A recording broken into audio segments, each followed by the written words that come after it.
Hello तो फिर से स्वागत है आप लोग का। अभी कल वाले जो लेक्चर था उसमें हम लोग देखा था ओम का नियम और उसका सत्यापन देखा था, और साथ ही साथ उससे जो रेजिस्टेंस था उसकी वैल्यू किन किन बातों पे निर्भर करती है, और हम लोग जो विद्युत चालक होते हैं, चालक कितने प्रकार के होते हैं और उनके ऊपर उनके जो प्रतिरोधों पर टेम्परेचर का क्या इफेक्ट पड़ता है उसको देखा हम लोगों ने। आज हम लोग थोड़ा सा एक ग्राफ द्वारा देखेंगे कि ओमी परिपथ क्या होता है और अनओमी परिपथ क्या होता है, और एक और देखेंगे हम लोग गत्यात्मक, है ना, गत्यात्मक परिपथ भी देखेंगे। इसमें गत्यात्मक परिपथ क्या चीज़ होती है, ठीक है। तो सबसे पहले अगर ओम के नियम की बात करें हम लोग, तो ओम का नियम क्या है, V=IR, यही है। अगर चालक की भौतिक स्थितियों में कोई चेंजिंग नहीं की जा रही है, ठीक है, तो वहाँ पे बोलता है ओम का नियम कि V और I यानी जो चालक के सिरों में लगाया गया वोल्टेज है और उसमें बहने वाली धारा का जो अनुपात होता है वो क्या होता है, एक नियतांक होता है जिसे आपने प्रतिरोध R कहा था, ठीक है ना। तो ये तो हो गया ओम का नियम। तो ओमी परिपथ किसे कहेंगे हम लोग, वे परिपथ जो ओम के नियम का पूर्णतया क्या करते हैं, पालन करते हैं। सिंपल सा डिफिनेशन इसका हो जाएगा, ठीक है। अभी आप देखेंगे इसको, वे परिपथ जो ओम के नियम का पूर्णतया पालन करते हैं,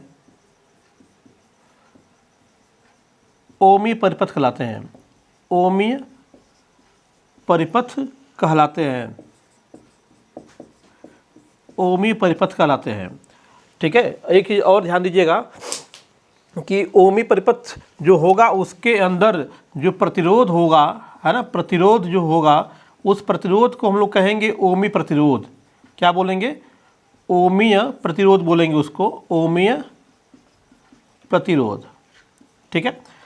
यानी कि आप ये कह सकते हो कि ऐसा परिपथ, ठीक है ना, अगर उसके भौतिक कारकों में कोई परिवर्तन नहीं किया जा रहा है चालक के, तो उसका जो वोल्टेज और धारा का अनुपात अगर उसमें समान आ रहा है तो उस परिपथ को लोग बोलेंगे क्या चीज़, ओमी परिपथ बोलेंगे। और उसके अंदर जो प्रतिरोध होगा उस प्रतिरोध को बोलेंगे ओमीय प्रतिरोध बोलेंगे। जैसे मान लीजिए अगर ग्राफ की बात करें हम लोग इसमें, ठीक है, इस पर हम लोग वोल्टेज दिखा दे रहे हैं, अगर इसमें क्या है करंट I दिखा रहे हैं, ठीक है। तो अगर हम लोग का ओमी परिपथ होगा तो V और I का रेशियो क्या आना चाहिए, समान आना चाहिए, ठीक है। तो इसका जो ग्राफ मिलता है एक हम लोग को सरल रेखा के रूप में मिलता है, सीधी रेखा के रूप में क्या इसका ग्राफ मिलता है। अर्थात जैसे जैसे हम लोग का वोल्टेज बढ़ाएंगे वैसे वैसे क्या है हम लोग की करंट भी क्या होगी, इंक्रीज करेगी। वोल्टेज को बढ़ा रहे हैं हम लोग, इधर वोल्टेज बढ़ा रहे हैं तो देखिए करंट की हाइट भी क्या हो रही है, बढ़ रही है धीमे धीमे, ठीक है। वोल्टेज को हम बढ़ाते जा रहे हैं, वोल्टेज यहाँ पहुँच गया तो हम लोग का देखिए इस पॉइंट पे क्या है, करंट यहाँ पे पहुँच गई है।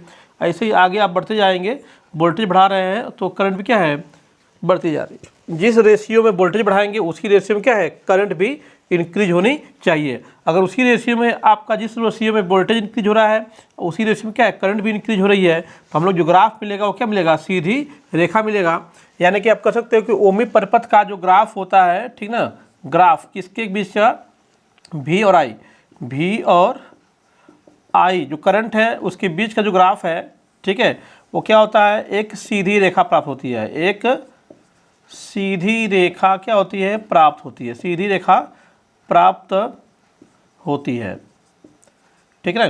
तो V और I के बीच का ग्राफ कैसा होगा, सीधी रेखा में होगा, ठीक है। आप ग्राफ को देख सकते हैं और उसका रेशियो भी यहाँ पे है। अगर कुछ वैल्यू लेके हम लोग चलेंगे यहाँ पे, ठीक है, मान लो यहाँ पे क्या है V1 है तो यहाँ पे क्या होगा I1 होगा, यहाँ पे क्या है V2 है तो यहाँ पे क्या होगा I2 होगा।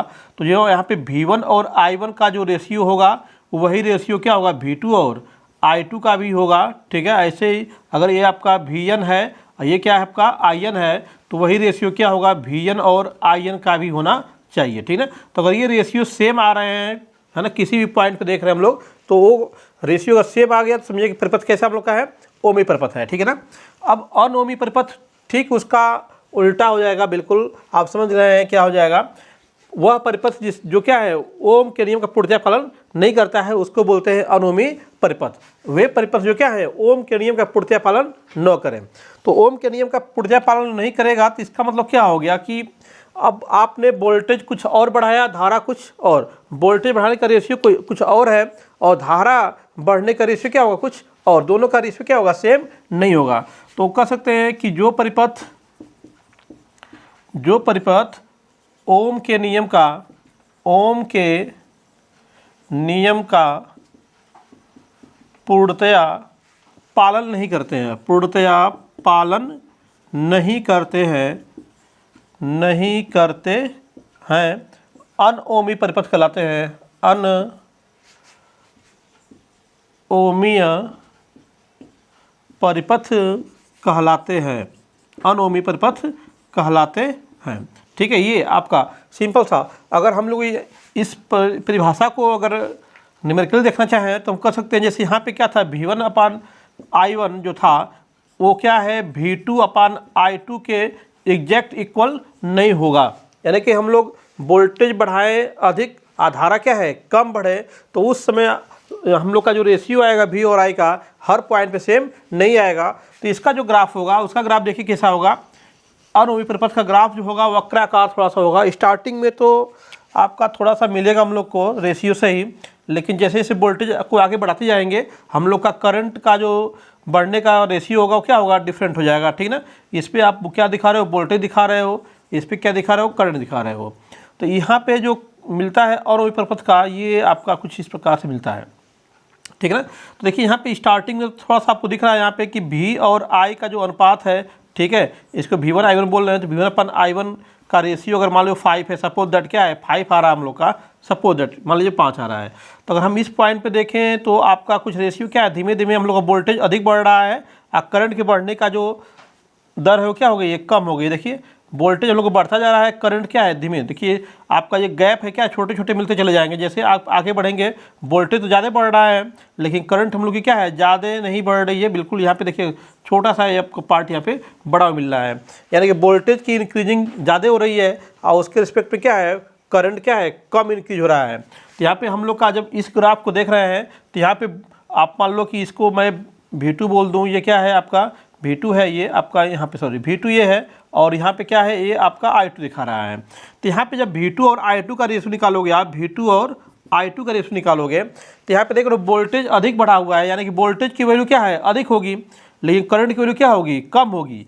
तो जब करंट कम होगा तो रेशियो क्या आएगा, अधिक आएगा, यानी कि यहाँ पे रेशियो क्या है, ग्रेटर देन 5 आएगा, है ना। जो रेशियो आएगा यहाँ पे क्या है, 5 से बड़ा आएगा, 5 से बड़ा रेशियो आएगा, 5 से अधिक आएगा। ठीक है ना, तो इसमें आपका जो स्टार्टिंग जैसे ही हम लोग बैटरी को या सेल को स्टार्ट करेंगे तो उसमें वोल्टेज और धारा का जो रेशियो होगा वो एक एग्जैक्ट स्टार्टिंग जैसे ही मिलेगा हम लोग को, लेकिन जैसे जैसे सेल को यूज करेंगे क्या है, आपका वोल्टेज अधिक देना पड़ेगा, करंट क्या है कम हम लोग को मिलेगी वहाँ पे। ठीक है, तो यहाँ पे V1 और I1 का रेशियो 5 और या फिर जो भी एग्जैक्ट वैल्यू यहाँ पे है उससे क्या यहाँ पे अधिक मिलेगा यहाँ पे। ठीक है ना, तो R यहाँ पे क्या हो रहा है, ये V/I का वैल्यू क्या होता है, V/I को ही तो आप R बोल रहे हो, V/I को क्या बोल रहे हो, R बोल रहे हो।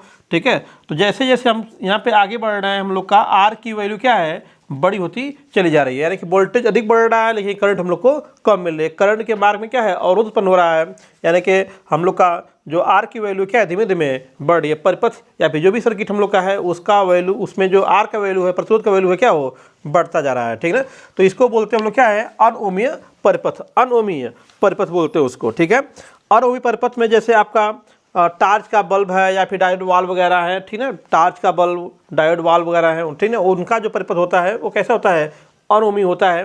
ठीक है ना, वो ओम के नियम का पूर्णतः पालन नहीं करते हैं। लेकिन आपका जैसे कोई कापर वायर है, एल्युमिनियम वायर है ना, जो लोहे का वायर है या फिर कोई धात्विक चालक है, ठीक है, तो उसका जो परिपथ होता है वो क्या है, ओम का नियम का पालन करता है, उसको बोलते हैं ओमीय परिपथ बोलते हैं। ठीक है ना, तो दोनों के ग्राफ में डिफरेंस समझिएगा। ओमी परिपथ रहेगा तो सीधा लाइन रहेगा उसमें, अगर आपका अनओमी परिपथ है तो क्या है, थोड़ा सा वक्र होकर के जाएगा, सीधा लाइन नहीं जाएगा उसमें। ठीक है ना, वोल्टेज हमने अधिक दिया, करंट हम लोग को कम मिल रही है, दोनों का रेशियो सेम हर पॉइंट पे सेम नहीं आएगा। वोल्टेज और करंट का रेशियो हर पॉइंट पे सेम नहीं आएगा, डिफरेंट डिफरेंट आएगा। अगर डिफरेंट डिफरेंट आ रहा है तो समझ जाइए कि क्या है, वो अनओमी परिपथ है। ठीक है, एक और पॉइंट इसमें लिखा आपने, गत्यात्मक परिपथ लिखा हुआ है। ठीक है, तो गत्यात्मक परिपथ का मतलब सिंपल सा है कि किसी परिपथ, कोई अगर हम लोग का परिपथ है और उस परिपथ में हम लोग जो है आपका परिपथ के अंदर डिफरेंट डिफरेंट पार्ट का जब हम लोग देखते हैं V और I का रेशियो, ठीक ना, जैसे मान लो कोई सर्किट बना हुआ है, बोल्ड इसमें करंट आपने लगा लिया हुआ है, कई प्रतिरोध, कई स्रोत इसके अंदर लगे हुए हैं, ठीक है, अलग अलग प्रतिरोध इसके अंदर लगे हुए हैं। ठीक है ना, सपोज दैट ये R1 है, ये R2 है, ठीक है, ये क्या है R3 है, ऐसे यहाँ पे क्या है, ये आपका R4, ये आपके डिफरेंट डिफरेंट आपके इसके अंदर रेजिस्टेंस या फिर जो भी एप्लियंस लगाए, इलेक्ट्रिक एप्लियंस लगाए हुए हैं। तो आप अलग अलग खंडों के बीच में देखेंगे यहाँ पे, जैसे यहाँ से यहाँ तक ए से बी पॉइंट के बीच में अगर हम लोग देखें करंट और वोल्टेज का रेशियो, ठीक है, तो आपका यहाँ पे कुछ और मिलेगा हम लोग को V1, जैसे मान लो यहाँ पे क्या है V1/I1 मिल रहा है, ठीक है। यहाँ पे क्या मिले हम लोग को V2/I2 मिल जाए, यहाँ पे क्या मिले हम लोग को V3/I3 मिल जाए, यहाँ पे क्या मिले V4/I4 मिले, ठीक है। तो अलग अलग पार्ट का जो वोल्टेज और करंट का रेशियो है क्या है वो डिफरेंट है।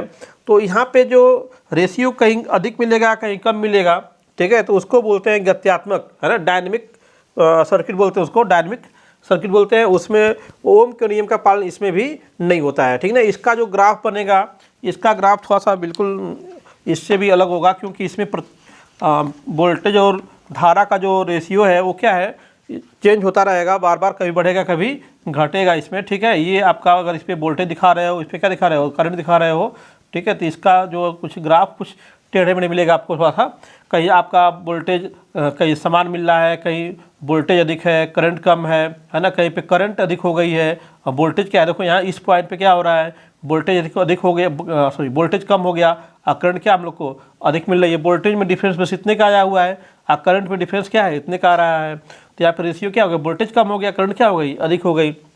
ऐसे ही किसी और पॉइंट पे जाओ, यहाँ पे जाओ तो वोल्टेज आपका देखो, यहाँ पे वोल्टेज का डिफरेंस ये है हम लोग का है यहाँ से यहाँ तक का, लेकिन करंट देखो, करंट का डिफरेंस क्या है, यहाँ से यहाँ तक ये है, तो कम डिफरेंस है, यहाँ पे क्या है डिफरेंस ज़्यादा आया हुआ है। तो वोल्टेज अधिक बढ़ाना पड़ा, करंट क्या हम लोग को कम मिली। तो कहीं आपका वोल्टेज कम बढ़ा है, करंट अधिक मिल गई, कहीं वोल्टेज कम मिल रहा है, कहीं करंट अधिक मिल रही है। तो यहाँ पे रेशियो क्या है, वेरिएबल है बिल्कुल, तो उसको बोलते हैं गत्यात्मक, क्या बोलेंगे, गत्यात्मक परिपथ बोलेंगे। और जो आपके परिपथ में जो प्रतिरोध होंगे उनको बोलेंगे गत्यात्मक प्रतिरोध, डायनेमिक रेजिस्टेंस बोलेंगे, डायनेमिक रेजिस्टेंस, और इस परिपथ को बोलेंगे डायनेमिक सर्किट, ठीक है ना।